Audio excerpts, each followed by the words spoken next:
हरि ओम राधा कृष्ण।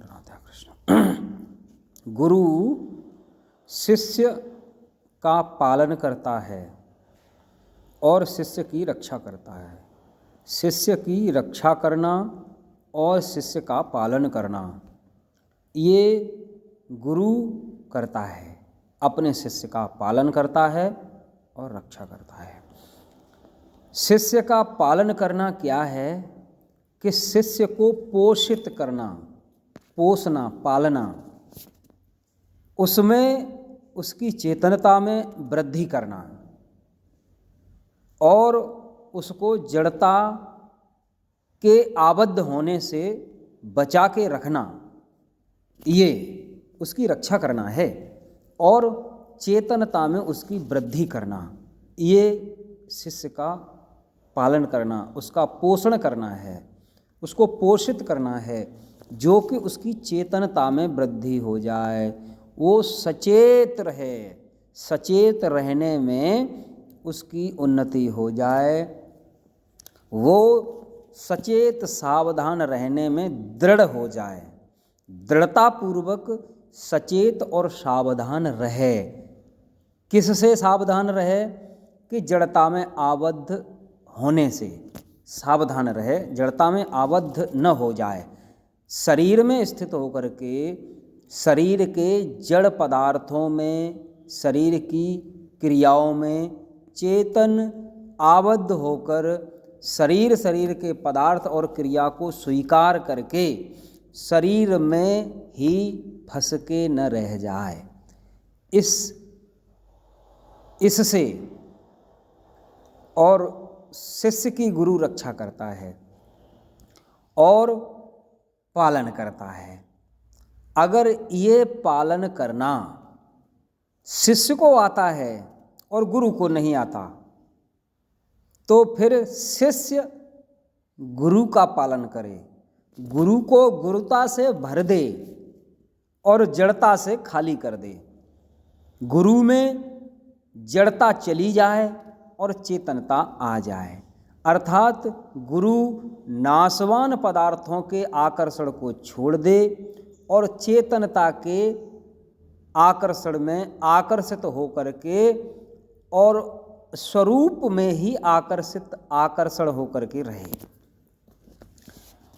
जो शरीर और शरीर की क्रिया पदार्थों को लेकर के आकर्षण है, इसमें आकर्षित न हो। तो अब गुरु और शिष्य के बीच की बात है, इसलिए गुरु और शिष्य शरीर को लेकर के एक गुरु और एक शिष्य है, लेकिन दोनों ही शरीर में हैं, इसलिए शरीर में स्थित दोनों का ही न होना, ये दोनों के लिए ही है। अब इससे श्रेष्ठता की बात है कि परमात्मा वह तो गुरु रूप ही है, उसमें जड़ता है ही नहीं, वो तो चैतन्य स्वरूप है। तो जो परमात्मा चैतन्य स्वरूप है वो ही गुरु है, उसमें जड़ता कभी आई नहीं, कभी आती नहीं है, वो स्वयं चैतन्य स्वरूप है, तो वो गुरु है। उसकी प्रार्थना, उसकी पूजा करने से स्वयं जो चेतन है वो परमात्मा में आसक्त हो जाए और परमात्मा की पूजा से, स्तुति से और स्वयं सराबोर हो जाए, भर जाए और नाशवान शरीर संसार के पदार्थों में आकर्षण न रहे, प्रियता न रहे। इससे रक्षा होती रहे कि नाशवान शरीर और शरीर के पदार्थों में आकर्षण होगा तो ये आकर्षण शरीर में बांध देगा, शरीर में स्थिति करा देगा। तो इससे ही रक्षा करनी है। बाकी तो अपनी करनी गुरु और अपनी करनी चेला, ना कोई गुरु और ना कोई चेला। स्त्री भी पुरुष के सानिध्य में, पुरुष स्त्री का पारिग्रहण करता है तो स्त्री का हाथ अपने हाथ में ले लेता है उसकी रक्षा को लेकर के, कि स्त्री की रक्षा हो।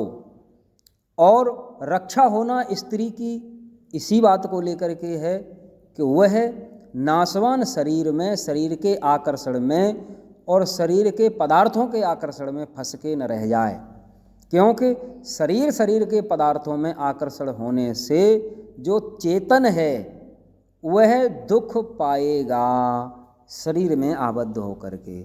तो शरीर में आबद्ध होने से उसकी रक्षा करना है।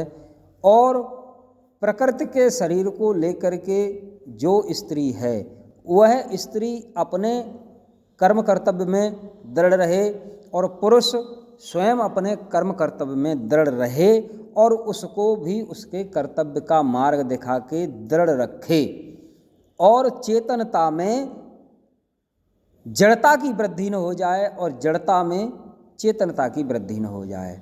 ये जड़ चेतन का जो भेद है वो भेद को लेकर के स्वयं में स्थित रहे, न कि शरीर में स्थित हो जाए।